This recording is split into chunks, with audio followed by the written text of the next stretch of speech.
Welcome back, Tomefries.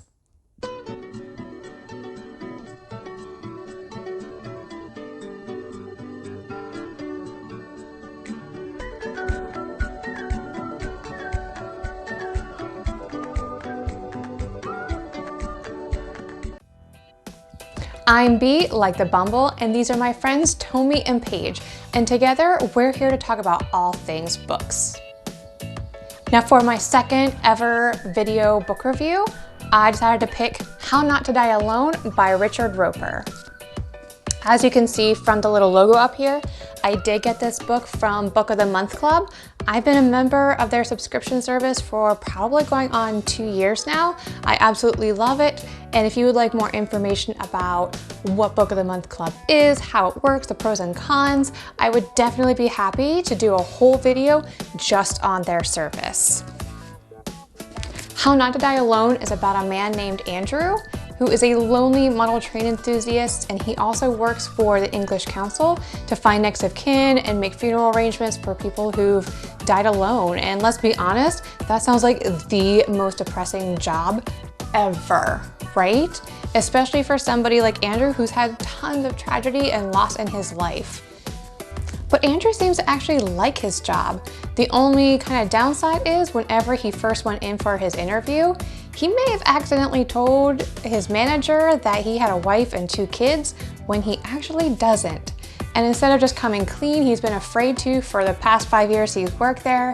And so he actually kind of goes into his head and keeps perpetuating the lie, making up all of these stories about his family. And they actually kind of tend to make him feel not so lonely when he tries to think about what this imaginary life would actually be like. Andrew also has another deep, dark secret that the book kind of hints at, but doesn't reveal until much, much later. And at first I did one of those kind of internal eye rolls where I was like, oh boy, another secret that I have to guess at, like how typical.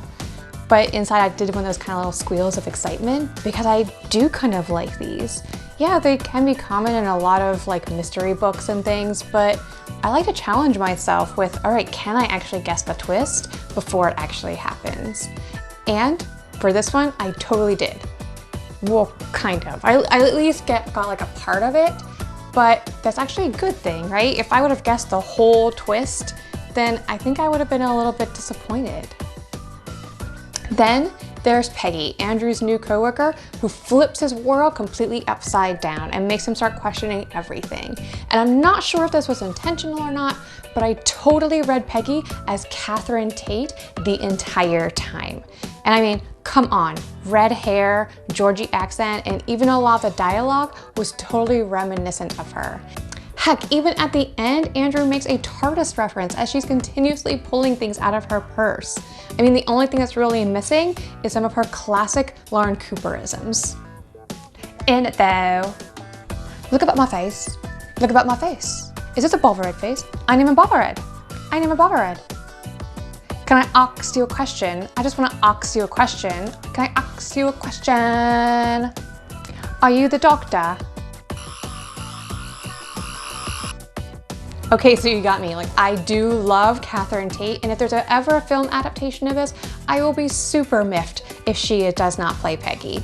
Overall, the book was 100% enjoyable. It had its lighthearted moments, the moments that made you a little bit anxious, and some devastating heartbreaks. I also like that it wasn't a cut and dry romance.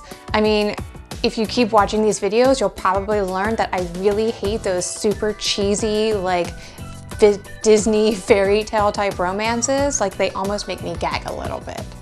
And this one was not like that at all. And I won't go into too much detail about what I mean by that because I really don't want to spoil it, but it was excellently done. How Not to Die Alone was witty, it was unique, and it had complex characters. There wasn't a single moment in this book that I really didn't enjoy, which is why I'm giving it 5 out of 5. But don't just take my word for it. Go to your local small bookstore or your library and check it out for yourself. Let me know if you read Peggy as Catherine Tate or maybe somebody else. Join us next time whenever I review Where'd You Go, Bernadette? Until then, keep on reading, Tomefries.